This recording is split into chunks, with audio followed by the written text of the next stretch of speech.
Earthbound was a game that came into my life at a time when I needed it most. It was the winter of 2013, the game had recently released on the Wii U Virtual Console, so that meant at nights where I laid awake I could play until I was tired. I probably played this game for months as I was going through my own personal troubles. I was stressed from my first year of university.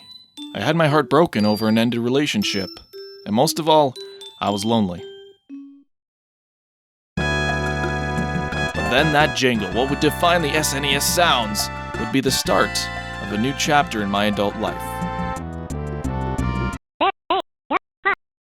Aw, come on, I think it's sweet. Could this be the origin story of the RelaxAlax? Guys, I like when he comes sometimes. It's funny, you know? People don't see it coming, but oversaturating it gets a little to be too much, you know? Ganondorf, I mean, all the time, and Monika. Doki Doki isn't even popular anymore. That is not true. Yeah, people love the quirky dichotomy of fictional characters talking about serious issues. Okay. Earthbound is weird. It's dreamy. It's quirky. The first time I played it, even in On It, I could tell Earthbound was unlike any other RPG, or any other game for that matter. I mean, on surface level, it could look like a regular old RPG. Leveling up, mana, partners, new abilities. However, this game's like, hey, I'm different. Almost it. I got this subtle little voice for the whole game, and I never shut up. I guess that is a good way to put it. There's a certain nuanced tone in the game's presentation, dialogue, and story. This tone, you can say, satirizes many things we've come to know about RPGs. From aspects of fantasy and sci-fi, contemporary American culture, and general storytelling. And, where did I see that before? Yes, you will notice that this video is gonna sing a similar tune to the Undertale and Doki Doki Panic videos. Both of these games are also very powerful because of how they use your expectations to hit you right in the gut with feels. And in the gut with something else. I call these videos versus the internet because their success heavily rely on the communities and culture of the internet era. But what's really weird is Earthbound was released in the 90s, and a lot of people only found out about it much later when the internet was a thing. Websites like starman.net providing all things mother related, and forums and emulators allowing people to experience and talk about this game. So it becoming acclaimed isn't only impressive, it downright shouldn't have even been possible. So what is the appeal? Why is this a must-play RPG to many fans? And Kat, before you say anything, before you say that I'm just talking about Undertale and Doki Doki again, these games all are very similar because of their impact on the gaming world, but they are all very, very different titles that try to do different things. Sorry, Alax, Ness is sans. So that technically means we're talking about Undertale. No, it doesn't. Where did you hear that? Oh, it's one of those cool online game theories. They're all the rage. Yeah, this guy says in the video that Ness could be sans because of a few similarities in their games. And this guy's videos are very incredible. You mean credible? Oh, definitely not that. Okay, well, I guess it's my own fault, but I'd want to talk about an impactful game without bringing in all these other popular games. This has its own merits, and it was released way before. Though you have a point, I do believe there's a level of conversation we should have about the construction of popular works and why people love them. It's true. While contemporary works are impressive and appreciated, it's commentaries about them that can evoke strong reactions out of those digesting them. Their entire goal is to challenge the preconceived notions of a reader to catch them off guard and evoke a reaction. To some, this is one of the purest forms of experiencing a thing and is the reason these works can get so popular. Wow. See, Kat, this is what a true co-host is like. They actually support my show instead of picking on everything I say. Oh, what's the matter? You don't have anything to say? That's a first.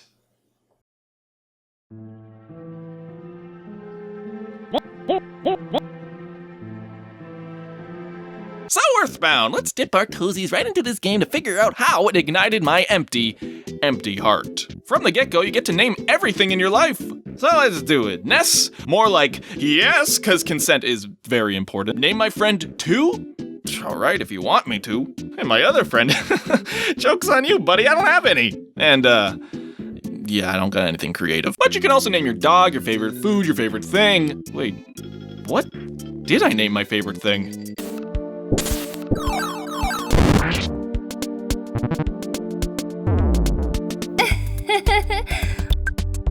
Wow, who could have done that? What a mystery. Guess we'll never know. And throughout the whole game, the best way I can describe this tone is a very passive concern for whatever is going on. Right even when you're introduced to the main conflict. It's from this pixel-ass fly named Buzz from the future. Which, you know, he helps you beat a late-game enemy, but then he gets squashed by your friend's mom. And your mom can pound me any day, I'm just saying. And this quirky tone follows through with everything. Like, you can call your mom whenever on your adventure, and you can talk to her after a long time. And she's like, oh, how's your adventure going? Oh, intergalactic enemies, ah, that's cool. Well, your teacher called, I covered for you, gotta go watch my soap! And there's so many good examples I could say, but I actually have to go poop, so here's a montage. Come back when you finish Earthbound. Cheeky. Kids like you should be burning in hell! Wow, a Doki Doki reference! Yes, I'm Everdread, boss of Berglund Park. When I jumped off the roof, I twisted my... Fuck off. This picture will bring back the fondest of memories. Well, I'm gonna go look at them at home and take off all my clothes. Hey, I found my ex! I'm the third strongest mole. It is I that's the third strongest mole. I'm like between the second and fourth. Good evening. I'm a talking rock. Please let me die. Wait, this boss is actually pretty hard. I wonder... Oh my god! Be gone, filth! Die! That was a good shit. I mean, the game's good shit, like not... Anyways. Obviously, this tone is something that sets it apart from other RPGs and games in general. So how can we explain this? Well, I got the condescending theory for you. It's post-modernism!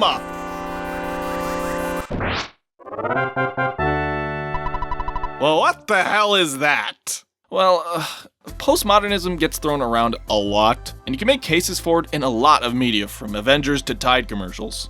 It's a Tide ad. Postmodernist works say fuck it. It goes against the grain to open up the mind of the reader to new experiences, while also exposing the experiences they've become accustomed to in the process. Now, it's dangerous just to say that any postmodernist work that's comedic is a parody or satire, because a lot of them can be, but that's really oversimplifying it. So how did they do this in Earthbound, and where does it really pop up? Well, Earthbound was, and still is, one of the only JRPGs to instead set its story in a stinky American environment with all our North American culture shit. I don't see any sushi for Pete's sake! But this also means a few interesting things because it's modern. Here, your rich businessman daddy puts money in the ATM for you. You can call him on the phone to save. You can take a bus between towns. You have a delivery service for pizza, and you attack using America's favorite pastime. So it has all this real stuff, but instead of trying to make sense, trying to make a realistic story with PK and PSI abilities, it just says, Shit, I'm out. The reality in this game is often more unbelievable than some of the use of these abilities. So like in my mind, a lot of this stuff just can't be explained. Like the weird enemies you encounter being weird, distorted objects, illusions, even dumb stuff that I would have drawn when I was 5. And yet, it works because this game sets itself up from the start to not take any of it too seriously. Which raises my final question. What is it exactly this game was going for? What is the feeling it's trying to bring out? I really sat on this question while I was playing through the game for this video, and I think I only realized it when I got Ness to Magic Hint. This game's entire theme sets itself around childhood and nostalgia. This game's lens is how a kid would come to understand the world. Where does your dad work? Who cares? He's giving you money. Who will make you feel better no matter what? Your mom. Maybe if I look in the trash just enough, I'll find some treasure. Hey, that crazy neighbor of ours actually has tunnels under his house. The adults are always complaining and never listen to us kids.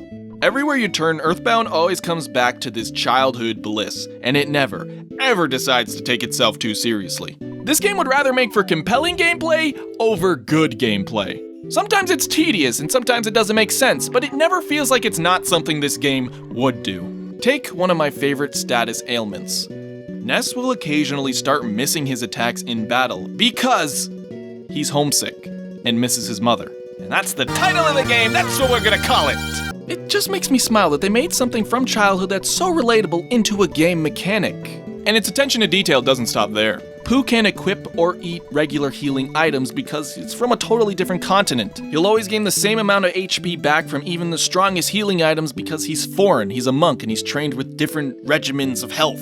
When you try to read the bus sign from the street, it actually tells you not to stand in the street to read the bus sign. It's just a lot of these unnecessary things they do that just make you smile. Of course, some of these attention to details also ride the line of being fourth wall breaks. Though I would call a lot of things in this game more of fourth wall pecs, because they're more like foreplay and they're teasing the idea of a fourth wall. They don't actually do much about it. I imagine this game was also one of the first times fourth wall breaks was implemented into the story of a game, but the game asks you for your name, the player's name, multiple times on the journey, so that it can later be used in the final boss fight as you helping them defeat the final boss. And I know it's quirky and random, but it's just touching. This game was one of the first games of its kind. It made impacts everywhere. It's incredible that after all this time, it's still being played and appreciated fresh by people like me. And I hope for people like you too if you haven't played it.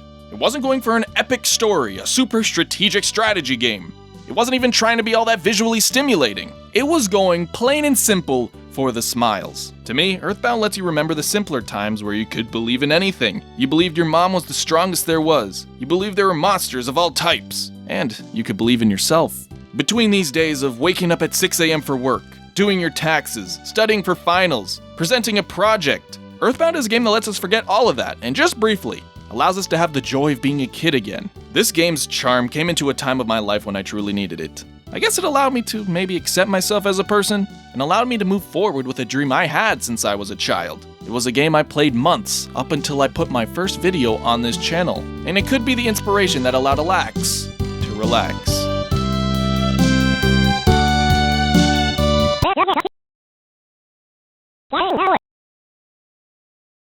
You know what? I'm not ashamed of how I present my YouTube channel, okay? It might be goofy, maybe not serious, but you know, sometimes we need that. Sometimes you don't need all these serious messaging and the flashy animation, you know? Sometimes it's just nice to have fun with good people.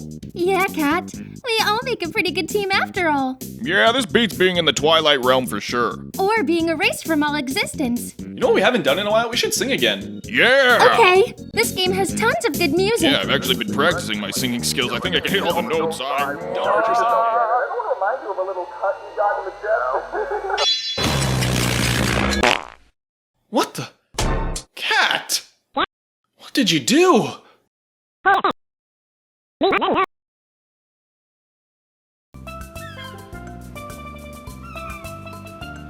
You know, Monika, this is the life. I gotta admit, that cat had the right idea. Costa Rica!